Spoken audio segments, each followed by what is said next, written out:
And there you have it, another edited episode of one of the American Montage programs prepared for the UPI Radio Network back in the 1980s and 90s.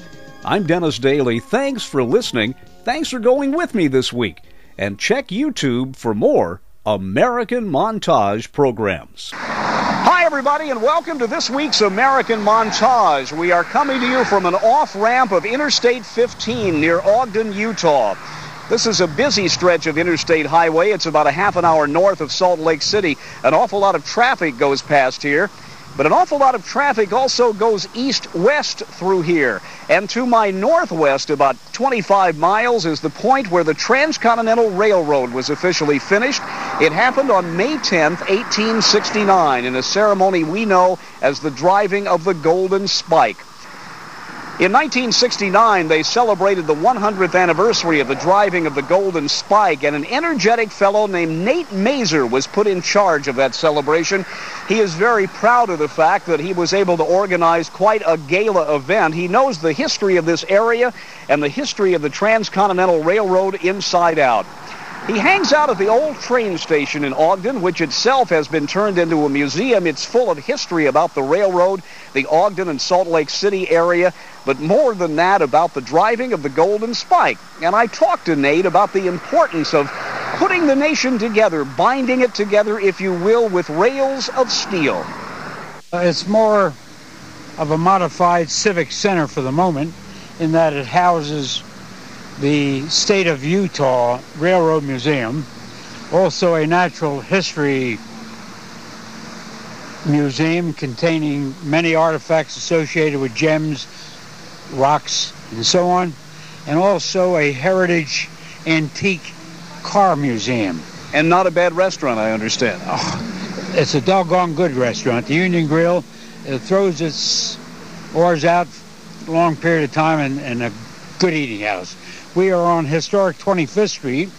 It's referred to as historic 25th Street because during the heyday of railroad travel, from the late 1800s to the middle 40s and 50s, particularly during the heyday of World War II, thousands upon thousands of individuals passed through this station.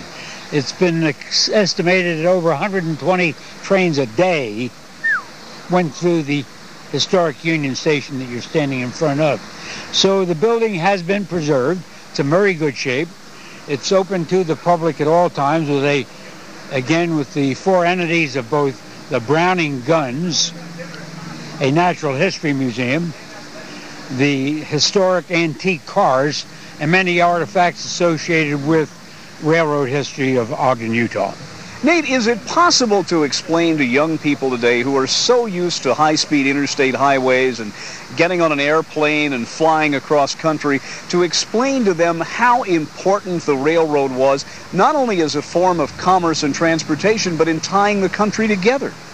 Very much so. We're attacking that problem, and it's a doggone good problem, in that we take the history of railroading, again, hanging it on the driving of the Golden Spike, because we live, as you well know, in the entertainment age. Again, going back to the year 1968, when I was ordained, so to speak, because at the time I was employed by TRW Systems as an engineering officer with the Minuteman Missile Systems, the senator pulled me out and I became the executive director of the Golden Spike Centennial celebration.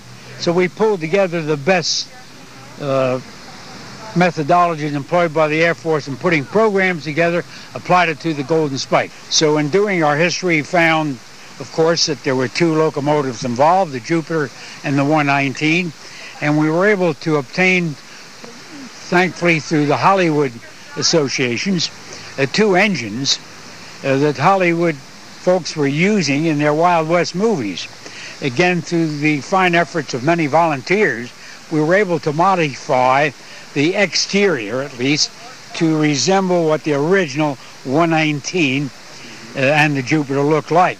Subsequently to that, and thanks to the good efforts of the Congress, we were able to obtain sufficient monies and to obtain the original data, which then resulted in building the exact models from the original specs of both the 119 and the Jupiter. And those engines are today on exhibit and are operating engines using coal and wood firing as a means of propulsion. Now, I'm trying to put something in perspective here. This was, of course, a transcontinental railroad that went from east to west. The Great Salt Lake occupies a lot of space, yet Promontory is kind of down, well, it's a promontory that sticks down into the lake. Was there a trestle across the lake? Did the tracks go across? I'm just trying to figure out why, in that out-of-the-way place, that happened to be where the tracks met. Well, the promontory summit sits at the north end of the Great Salt Lake. When the original engineering surveys were accomplished, it was found to be more feasible, building from east to west and vice versa, of course, to go to the north of the lake rather than the southern part of the lake. Again, the capital city at the time being Salt Lake City was located at the southern end. They found it from an engineering standpoint, other than commercial at that time, to build the railroad north of the lake.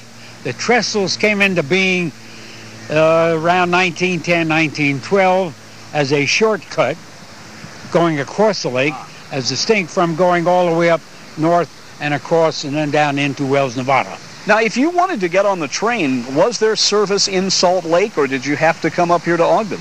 To go to catch the Transcontinental Railroad, yes, you had to come up to Ogden, Utah to catch the Transcontinental. But over a longer period of time, of course, as you got into the 20s and 30s and 40s, trains were the transportation network in the country. So trains really ran through Salt Lake City by that time. But in the early days, you had to come up here to catch the Transcontinental. Now, I don't want to open a Pandora's box here, but a friend of mine said I should ask you this question. Did not the railroad tracks actually kind of pass each other? Weren't there I get the impression from the way some people tell the history that the tracks had really already met and they just picked an arbitrary point, or is that something you don't like to talk about? Well, it's something that should be talked about because history being what it is, there's nothing, of course, to hide and or to fear. One must remember that both railroads were paid by the government on the basis of miles completed and gradients overcome. It was really an incentive program. When we speak of incentive programs today for national defense, it bears no resemblance to what took place in those days. A lot of money went to the railroad. Of course, and of course it developed the railroad and it developed the country at the same time. In the broadest context, you've got to accept the fact that building that railroad created a land bridge for the entire world's commerce.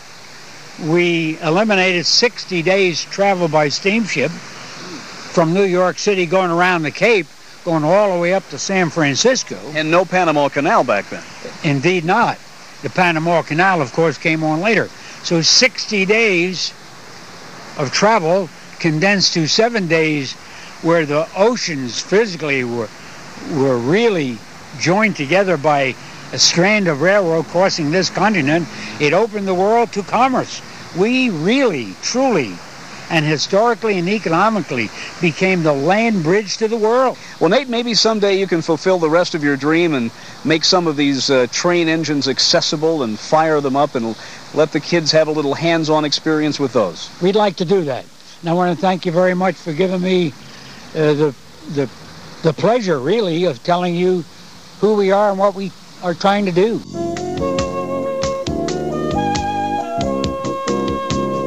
And there you have it, another edited episode of one of the American Montage programs prepared for the UPI Radio Network back in the 1980s and 90s. I'm Dennis Daly. Thanks for listening. Thanks for going with me this week. And check YouTube for more American Montage programs.